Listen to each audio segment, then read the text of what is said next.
Assalamualaikum warahmatullahi wabarakatuh. Salam lestari, salam konservasi. Kembali dengan saya Wulanda Seti Syamtuti. Di sini kita akan belajar mengenai apa ya? Di sini kita melihat bagian pohon keluarga. Ada kakek, ada ayah ibu, ada kakak adik, kemudian ada cucu dan cicitnya. Nah, di sini kita akan belajar mengenai pola-pola hereditas pautan, mengenai bagian pewarisan sifat yang kita miliki atau bagian hewan, tumbuhan yang diwarisi oleh induknya. Nah, di sini kita melihat ada bagian pola-pola pewarisan sifat. Yang pertama adalah determinasi seks, kemudian ada pautan gen, ada pindah silang, kemudian ada gagal berpisah, pautan seks, dan geletan. Nah, di sini kita akan membahas tentang determinasi seks. Apa sih determinasi seks itu? Nah, di sini proses penentuan jenis kelamin pada makhluk hidup yang berdasarkan kromosomnya. Nah, kemudian pada kromosom kelamin yang diwariskan kepada gamet parental kepada keturunannya melalui proses meiosis atau pada pembelahan meiosisnya. Kemudian berdasarkan susunan kromosomnya, di sini kelamin atau tipe penentuan jenis kelamin pada makhluk hidup dibedakan menjadi 4 tipe. Nah, di sini ada tipe XY, kemudian XO, tipe ZW, dan tipe-tipe haplo dan diplo. Nah, di sini ada tipe XY. Nah, di sini ada XY, XX, kemudian XO, kemudian ada ZZ. Nah, bagian tipe-tipe ini adalah tipe yang berbeda untuk manusia sendiri, untuk hewan sendiri, kemudian untuk tumbuhan itu sendiri. Nah, di sini besok kita akan membahas mengenai tipe-tipe haplo dan diplo atau pembelahan pada bagian lalat. Kemudian di sini terlihat ada gambar ayah dan ibu, kemudian ada keturunan anak.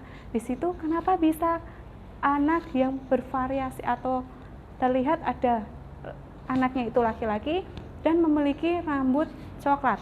Apakah dia diturunkan oleh ibunya atau diturunkan oleh ayahnya?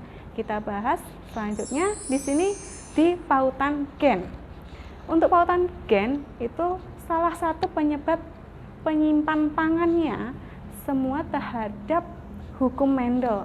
Nah, di sini untuk pautan gen sendiri terjadi akibat gen-gen terletak pada lokus yang berdekatan dalam kromosom yang sama dan saat proses pembentukan gamet saling berkait atau berikatan. Nah, di sini ada gambar ketika lokus-lokusnya itu tidak menempel atau tidak saling berdekatan, maka di situ berarti ada beberapa proses penurunan gamet yang berkait atau berikatan. Jadi untuk A dan B, kemudian A dengan B, nah akan berdekatan menjadi A dengan A dengan B, kemudian B dengan B. Yang kita pelajari sebelumnya di materi Mendel 1 dan Mendel 2. Nah, untuk selanjutnya di sini ada pindah silang. Nah, di sini pindah silang sendiri ada pemisahan dan pertukaran bagian kromatid dari sepasang kromosom homolog. Nah, di sini ada pindah silang yang diakibatkan terbentuknya 4 macam gamet, yaitu ada 2 macam gamet yang bersifat sama dengan seperti induk. Ingat, 2 sama seperti induk, kemudian 2 macam gamet yang merupakan hasil pindah silang. Jadi ada tipe rekombinan atau ada perpaduan dari si ayah dan si ibu. Kemudian ada besarnya nilai pindah silang dapat dihitung dengan rumus yang ada di bagian bawahnya. Nah, di situ ada NPS, itu rumus nilai pindah silang, kemudian jumlah tipe rekombinasi dibagi dengan jumlah total keturunan, kemudian dikalikan 100%. Nah, di sini ada gambar ketika ada warna merah, kemudian ada warna biru, dicampurkan akan menjadi merah. Campuran dari merah biru itu ada 2 bagian, kemudian ada biru. Jadi untuk mengikuti gamet adalah merah dan biru, dan ada perpaduan dua bagian merah dan biru, merah dan biru. Jadi begini, di sini ada warna merah, di sini ada warna biru, ini ada perpaduan warna merah dan biru, dan yang di sini juga ada perpaduan warna merah dan biru juga.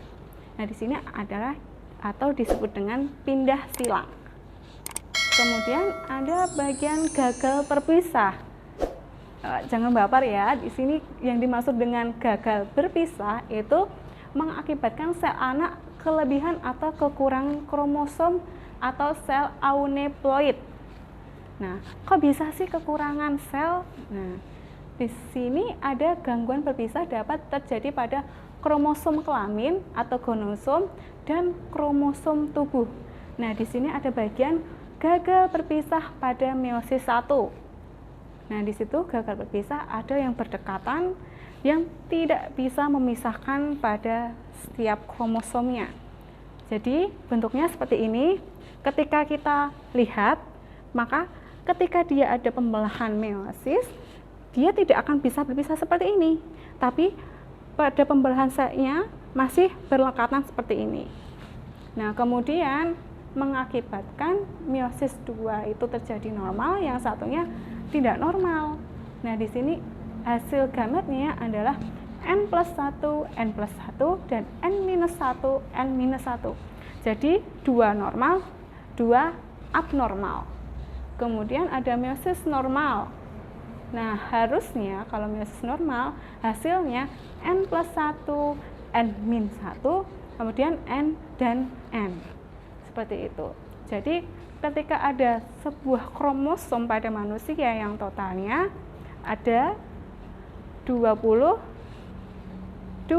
nah itu kelebihan kromosom menjadi 23 pasang.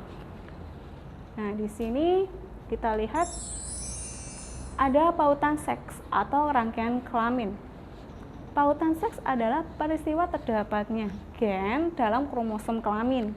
Untuk pautan seks sendiri dapat terjadi pada Drosophila melanogaster, kucing, manusia, dan ayam.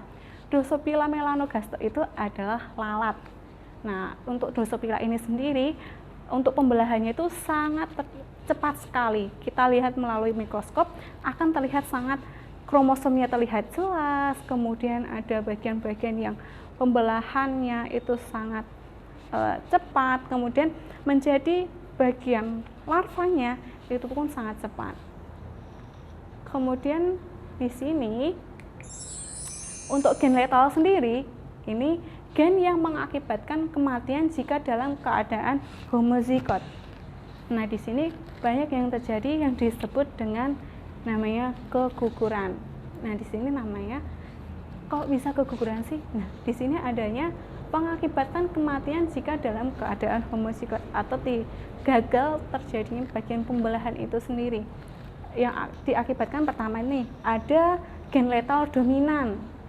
Itu diakibatkan dengan gen dominan yang dapat mengakibatkan kematian individu apabila memiliki gen homozigot dominan, namun individu memiliki gen heterozigot hanya mengalami kelainan. Nah, hasilnya ketika itu selamat, maka gennya itu akan mengalami kelainan seperti sindrom.